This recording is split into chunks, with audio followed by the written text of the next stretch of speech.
All right, back on In Focus. The multi-party charter, for South Africa has unveiled its economic plan to deal with what it calls South Africa's bleak outlook. It says its approach to job creation and economic growth is rooted in principles on which there is broad consensus amongst the members. The multi-party charter, which was founded on the 17th of July last year, has 10 members. For more on these discussions, we're joined now by ActionSA chairperson Michael Beaumont. Michael, good to have you, and thank you very much for coming on. 9 principles, 10 members. Was it a principle each party? How did you come to these 9 principles? Not quite. As you can imagine, one is stressed to try and find only 9 interventions in a country with an economic crisis as deep as ours. The governing party has brought South Africa to the point where we have record levels of unemployment, inequality, poverty, and all of the consequences of these severe challenges. And I think actually the fact that you've got this many political parties who can come together and provide more clarity on the question of how we grow the economy than one single party has produced in the last 20 years is a demonstration of just how badly South Africa needs to change and how important a change of government is to the prospects of South Africans who seek employment and economic growth. One would look at this, especially the proponents of BIG would say, well, certainly one thing that's missing in these interventions is a universal basic income grant, which would ensure that there is stimulus that restarts this economy. Why would you have stayed away and stayed clear of that? I think it's quite an important thing to understand that an exercise like this is about identifying what each political party stands for and identifying where the common overlap is between the parties that we could represent as a consensus here today. There are many policies of ActionSA's, for example, that we're going to continue to represent to this charter, and we're going to ask the South African people to support us so that we can ensure we are strong in this charter and that we can represent. For example, we believe in the universal basic income stimulus. We believe this is an important kickstart to our economy, and we certainly see it as a vital tool in getting money circulating in our economy. But we also see that we have time between now and the elections to convince our coalition partners that this is the route to go and to convince South Africans to get behind ActionSA so that our voice within the charter is strong. But certainly, I go back to the first point, is that when you look at this plan that has been presented by these political parties, there is economic clarity and there's a very clear sense of what needs to be done to grow our economy. Yeah. When you say that, then it would make sense, for example, that one of your principles, number 1, I don't know whether they are in any particular order, but at least from the statement, the first one is about land, and largely aligned to the position of the Democratic Alliance. Would you say they had a more stronger voice in pushing for that principle?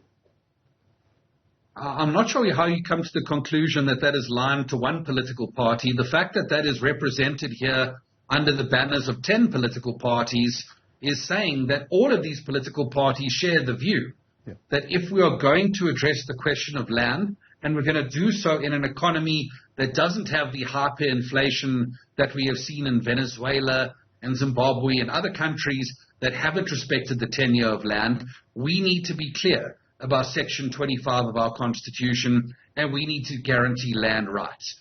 There is absolutely no question around the world that countries that bring that into question do suffer greatly, and we need to be real about an economy in which people who own property and people who have the opportunity to invest, to create jobs, can do so knowing that their investments are indeed secure and government can't just come there and take it away. But that is not to say that this group of parties is not heavily invested behind the idea of redistribution of land. The strong view is that that can be done within the current constitutional framework. But certainly one can't argue that this is the position of one party when in fact 10 political parties have put their name to that position here. So for example, I mean, I'm saying that because I've had conversations with the Democratic Alliance, and that is the position that they would have pushed. I've not necessarily had conversations with all the parties in the party charter, but Democratic Alliance certainly one of the parties that I have spoken to. But I can imagine that the IFP, being a part of the multi-party charter, would have had something to say, for example, about the protection of the rights of the Ingonyama Trust. Without any question, and I think we must be clear that what we're talking about is a high-level, broad approach to how we're going to grow our economy. There is no question that more work needs to be done. These parties have policy teams that are sitting down together, that are working through these kind of questions, and to do so in a manner that is respectful to the individual positions of different political parties within our framework. But Thabo, I don't think it's anything to be sniffed at all, that you can have political parties come together in what represents the biggest voting bloc in history outside of the ANC and say the depths of our economic crisis, the problems we have with unemployment, this requires us to come together and show South Africans that of all the things we disagree about, we can agree on the things that matter most to them. One would say, are you not oversimplifying the question of fuel? I mean, by deregulating and tweaking a fuel levy here and there, you say this will solve the fuel question.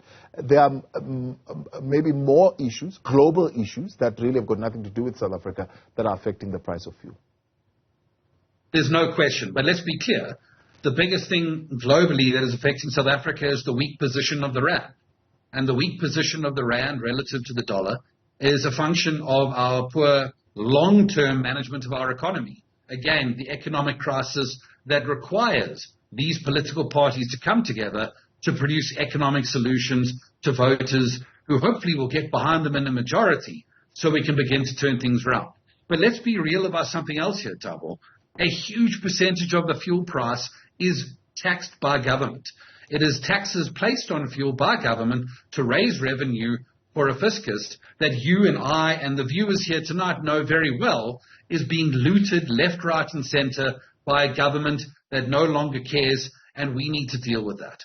There is money in the South African fiscus. There may be many requirements and demands for that money, but the amount of money that is being lost either through corruption, or malfeasance of some variety, or just simply a lack of respect for public funding. It has become a crisis in government, and it needs to be attended to before we allow taxes on South Africans where, quite frankly, so much of what we're paying for is from the fuel levy.